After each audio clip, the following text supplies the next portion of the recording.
அஸ்ஸலாமு அலைக்கும் ரஹ்மத்துல்லாஹி வரகாத்துஹு.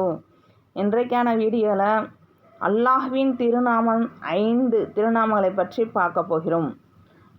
முதல்ல அல் கஃபாரு திருநாமங்களை பற்றி சிந்திப்போம். இந்த திருநாமங்கள் அறிந்த அவற்றை மனதில் வைத்து துவா செய்வது ஈமானை வெளிப்படுத்தும். 5 திருநாமங்கள் அல் கஃபாரு, அல் கஹாரு, அல் வஹாபு, அர் ரஸாக்கு, அல் ஃபத்தாஹு. இந்த 5 திருநாமங்களை பற்றி தான் பார்க்க போகிறோம். சகோதரர்களே, நம்முடைய பாவங்கள் மழை அளவாக இருந்தாலும் அல்லாஹ்வின் மன்னிப்பு அதை விட பெரியது. ஆகவே எந்த நிலையிலும் அல்லாஹ்வின் ரஹ்மத்தை இழந்து விடக்கூடாது. அல் கஃபாரு இரணம் அதிகரிக்க, பாவ மன்னிப்பு பெற வெள்ளிக்கிழமை ஜிம்மா தொழுகைக்கு பிறகு 100 தடவைகள் ஓதிக்கொண்டு வந்தால் இன்ஷா அல்லாஹ் இரணம் அதிகரிக்கும், பாவ மன்னிப்பு கிடைக்கும், மக்களின் அன்பு கிடைக்கும். அல் கஃபார் என்றால் அதனுடைய இது அதிகமாக மன்னிப்பவன். நாம் மனிதர்கள் தவறு செய்வோம், ஆனால் அல்லாஹ் தனது அடியார்களை மன்னிக்க விரும்புகிறான். ஒரு பாவி உண்மையாக மனம் வருந்தி அல்லாஹ்விடம் திரும்பினால் அல்லாஹ் அவங்களை மன்னிக்கிறான். நீங்கள் ஜிம்மா தொழுதுட்டு இது 100 தடவைகளை ஓதிட்டு வாங்க, உங்களுக்கு இரணம் அதிகரிக்கும்.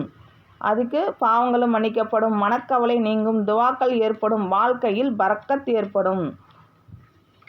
அல் கஹாரு அனைத்தையும் அடக்கி ஆள்பவன். உலகத்தில் எவ்வளவு பெரிய சக்தி இருந்தால் அது அல்லாஹ்வின் கட்டுப்பாட்டுக்குத்தான் உள்ளன.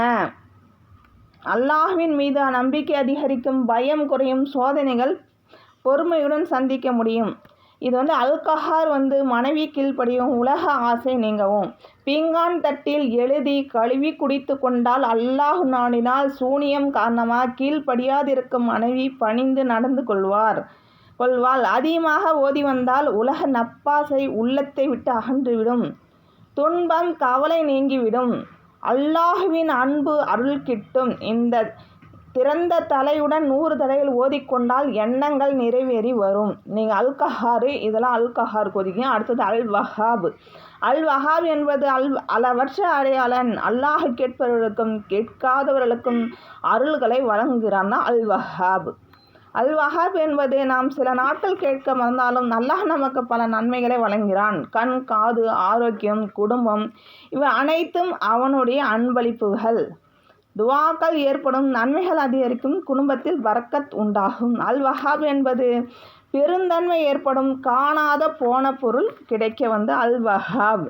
இதனை அதிகமாக ஓதி வந்தால் அல்லாஹ் நாடினால் பெருந்தன்மை ஏற்படும், துவா கபுல் ஆகும், இரணம் அதிகரிக்கும், தவறி போன பொருள் கிடைத்துவிடும். சாஸ் லுஹா நஃபில் தொழுகையில் கடைசி சஜிதாவில் 14 தடவைகள் ஓதிக்கொண்டால் நினைப்பவே நடக்கும், நாடினது கிடைக்கும்.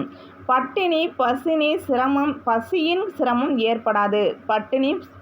பசியின் சிரமம் லுஹா தொழுகை காலை 11 மணிக்கு நீங்கள் ஓதிட்டு கடைசி சஜிதாவில் இதை நீங்கள் 14 தடவை ஓதிக்கொண்டால் நினைச்சது எல்லாம் உங்களுக்கு நடக்கும்.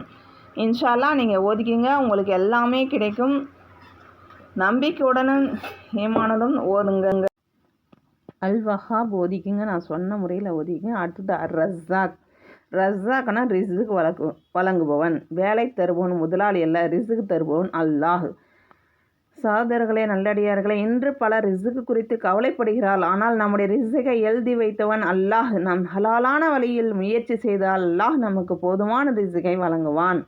ஹலாலான வருமானம் கிடைக்கும், கடன் சுமை குறையும், வாழ்க்கையில் நிம்மதி கிடைக்கலாம். அப்புறம் இதுக்கு அர் ரஸாக்குக்கு வீட்டில் வளப்பம் ஏற்பட, நோய் நெருங்காதிருக்க. இதனை ஃபஜ்ர் தொழுகைக்கு முன்னதாக வீட்டின் ஒவ்வொரு மூலையிலும் 10 தடவைகள் ஓத வேண்டும். கிப்லா திசையில் உள்ள வலது மூலையிலிருந்து ஓதி ஆரம்பித்தால் அல்லாஹ் நாடினால் வீட்டில் செல்வம் பரக்கத் ஏற்படும், நோய் நெருங்காது. ஜிம்மா தொழுகைக்கு பின் அதிகமாக ஓதி வந்தால் துன்பங்கள் நீங்கும், வளப்பம் பெருகும். இதெல்லாம் அர் ரஸாக்கோடைய இது. நான் சொல்கிற மாதிரி எல்லாம் எண்ணிக்கையில் ஓதிக்கிங்க. அர் ரஸாக்கு. அடுத்தது அல் ஃபத்தாஹு. அல் ஃபத்தாஹு பற்றி ஓத போகிறோம். உள்ளத்தின் ஒளி ஏற்படும், காரியங்கள் அனைத்தும் சுமூகமாக முடிய. அல் ஃபத்தாஹ் என்பதை வெற்றியின் கதவுகளை திறப்பவன். இந்த திருநாமம் மிகவும் அழகானது. ஃபத்தாஹ் ஃபத்து என்றால் திறத்தல், வெற்றி, தீர்வு. அல்லாஹ் மூடிய கதவுகளை திறக்கக்கூடியவன். சில நேரங்களில் வாழ்க்கையில் எல்லா கதவுகளும் மூடப்பட்டு விட்டதாக தோன்றும். வேலை இல்லை, வருமானம் இல்லை, பிரச்சனை தீரவில்லை என்றால் நாம் கவலைப்படுவோம். ஆனால் அல் ஃபத்தாஹான அல்லாஹ் ஒரு கதவை திறந்தால் அது யாராலும் மூட முடியாது. அல் ஃபத்தாஹோட இது அவ்வளோ பெரிய இது.